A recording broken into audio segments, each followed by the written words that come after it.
Bonjour, ici Guy Bourgeois. J'espère que vous allez bien en cette magnifique journée de printemps. Aujourd'hui, je vais vous parler de foi. Évidemment, les gens plus de mon âge vont penser tout de suite à la foi chrétienne, mais c'est pas de ça que je parle. Je parle de la foi dans le sens conviction. Croire en ce qu'on fait et croire surtout à la résultante des actions qu'il va y avoir. Vous savez, je m'adresse souvent à des groupes de vendeurs ou de gestionnaires et des fois, je rencontre des gens qui sont un petit peu aigris ou désabusés parce qu'ils se disent « Ouais, mais tu sais, j'ai travaillé fort pour tel dossier, on a fait une proposition à une entreprise ou à quelqu'un, puis finalement, on a passé 2-3 heures là-dessus, des fois 2-3 jours, des fois plus, ça n'a rien donné, donc on a perdu notre temps. » Et là, je leur dis toujours, peut-être c'est le gars positif en moi, mais aussi le gars d'expérience.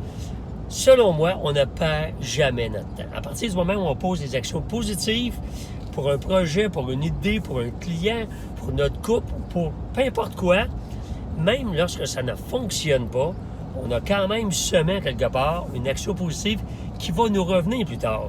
Moi, c'est ça ma foi. Et je vais vous raconter une anecdote personnelle qui date d'une trentaine d'années, même un peu plus.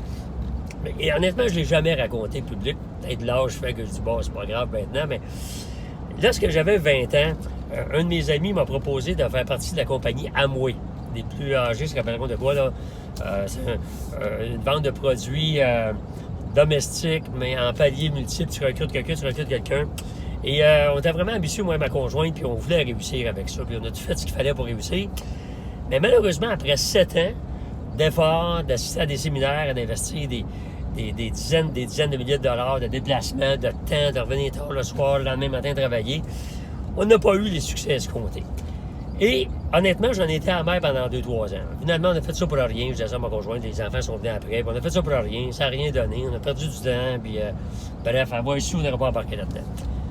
Mais, quelques années plus tard, avec le recul, je me rends compte que ça fait bien longtemps que je me suis rendu compte, le métier que je fais aujourd'hui, conférencier, je l'ai fait depuis 1992, le métier que je fais aujourd'hui découle à 100% de mes 7 années dans Amway, où j'ai appris à lire des livres de motivation, où j'ai appris à parler en public, où j'ai appris à vendre des idées, à dédramatiser, à être positif, à être optimiste.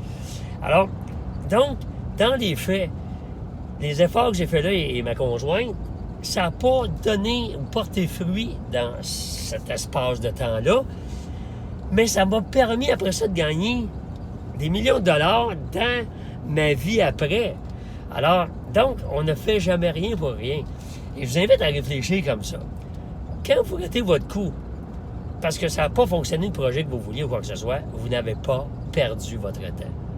Vous l'avez tout simplement investi dans la vie, dans un retour quelconque, à un moment donné, vous ne savez pas quand ça va revenir, vous ne savez pas de quelle façon, mais ça va revenir, je vous le garantis.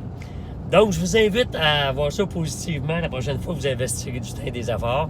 Vous aurez toujours un retour. Alors, mes salutations. Puis si vous avez des idées de pep talk, ne vous gênez pas pour me les envoyer. Et merci de partager mon pep talk sur toutes vos plateformes. Alors, bon printemps et on se reparle bientôt. Bye bye.